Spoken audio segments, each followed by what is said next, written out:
Hello there. Wanted to take the opportunity to do a short video today on a knife that I have for sale. This is a Burning Horizons Midtech, and just finished working on it out in the shop over the last week. So I posted it up for sale. Today is June 27th, so this knife is available as of today, and I wanted to go over the changes that I made.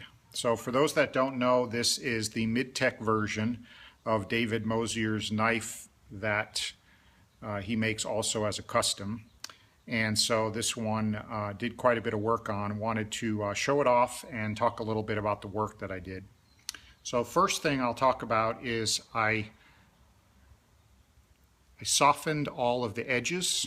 So the edges are much more rounded than they are on the standard Midtech.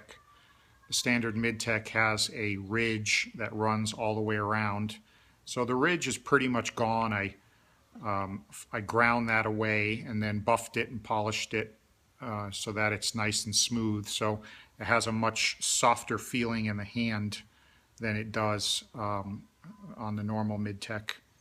I used a drill press and a drill bit, and I made a whole bunch of little holes here in the flats of different sizes and different depths to give it a textured look. And then after I finished that, I acid washed the entire handle, which gets rid of the shininess that you normally would get from a drill bit and gives it that darker look. And so I did that on both areas here. And then I also did that in the little pocket here, cut out for the spring relief. So that's another thing that I did. And I then polished with a disc sander and an 800 grit sandpaper. I polished the flats here, so they're really close to mirror finish. I mean, you can see quite a bit of reflection. One negative of the mirror finish is it does pick up a lot of fingerprints, but that's just comes with the territory when you're getting into the shiny finish. So if you don't mind the fingerprints, it does look really nice. It feels really good with that smoothness mixed with the rough texture of the holes there, and gives it a nice feeling in the hand. I did a anodization on the entire on both sides of the scales. It is a light bronze color. I also did a flame ano on the hardware, so the pivot and the screws. And I did a blue ano on the two standoffs here, just to kind of give it throw in a little bit of different color. And then I did some work on the blade. The blade has been etched using etching solution. It's a double etch. I've played around with different kinds of etching and the amount of time that you leave it in and different approaches. And I've come to really like the double etch. And the double etch, the way that I do that is I do one etch on the blade in the etching solution. Then I hand tumble the blade.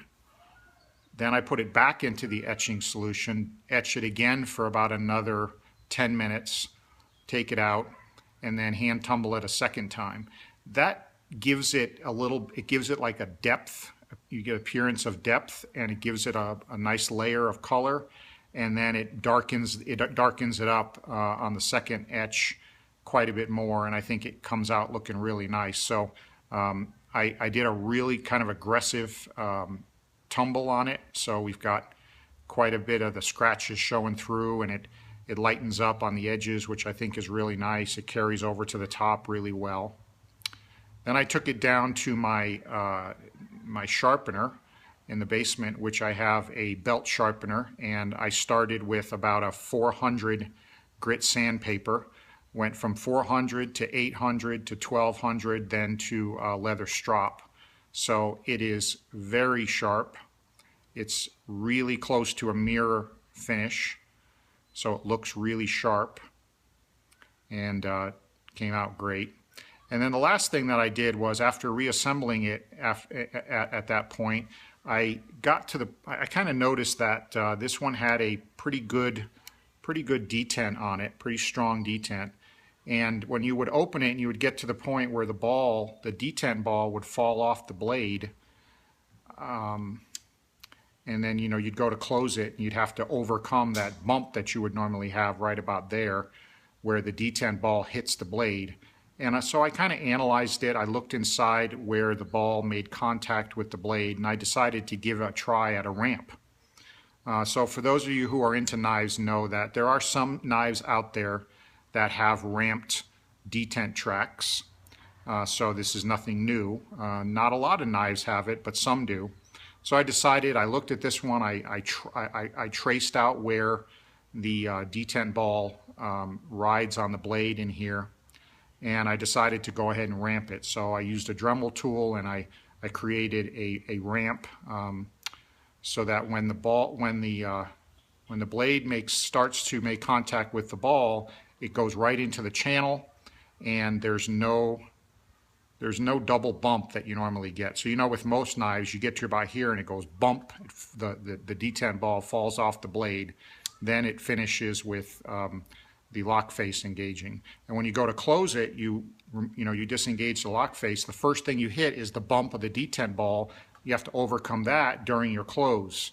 Well, that's all gone now. There's no second bump. So as soon as you release the lock face here and go to start closing the blade, you never have a second bump. It goes right into the track, and the track it slowly rises to the normal height of the blade. So the detent ball rides in a nice ramp right up onto the blade, and it closes just smooth as butter.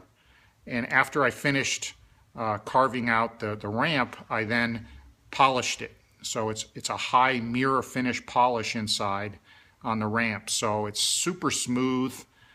There is no the etching. I protected both the pivot area and the detent track is all polished, mirror polished, the whole area inside here, which gives it a super smooth action. So I'll flip it a couple times, stop talking so you can hear it, and you'll notice I don't have to use much pressure on the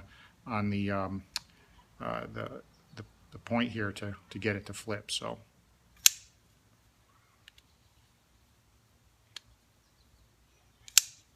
and you'll also notice that it falls real easy too.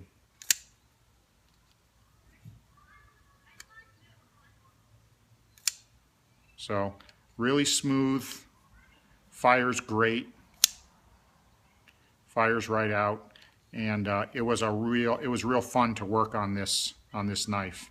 It is up for sale. It's on Blade Forums and USN if anyone's interested. I am also willing to make some changes if anybody who buys it wants me to. I can do it in blue. I can do it in copper, which would be similar, just a darker copper color. I can do it in blue. I can do it in gold. Green would be a little bit difficult. I only want to go up the voltage scale because I don't want to have to go backwards. This is a pretty low voltage. This is down around 6.5 volts.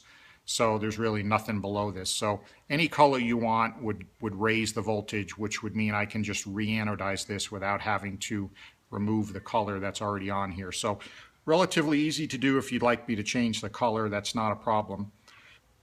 Also, if you don't want the mirror finish, I can tumble this. I do tumbling as well. So it would be a stone washed finish, and it would remove all of this mirror polish and give it an aggressive stone wash look. I do single stone wash after. So a couple ways you can go. You can stone wash, you can anodize then stone wash, which brings the natural titanium color through the anodization color. That's one option. The other option is you anodize, stone wash, and then anodize again, which gives you can see all of the little fine scratches that come from the stones, but it doesn't bring the color of the handle through, so that's another option. And I've even done a triple where you anodize, stone wash, and stone wash a third time, and then that gives it a really cool look. That's one option. So if you're interested in doing that, it would get rid of that nice shiny look, but it would it would also look really, really nice in that fashion as well, if that's something that you're interested in. I can also change the color of the standoffs. They're blue right now. It's relatively easy to change that to any other color. That's just a couple of minutes, quick change there. So if anyone's interested in the knife, reach me through either USN or through Blade Forums. My handle in both places is W4RMK. That's Whiskey 4, Romeo, Mike, Kilo.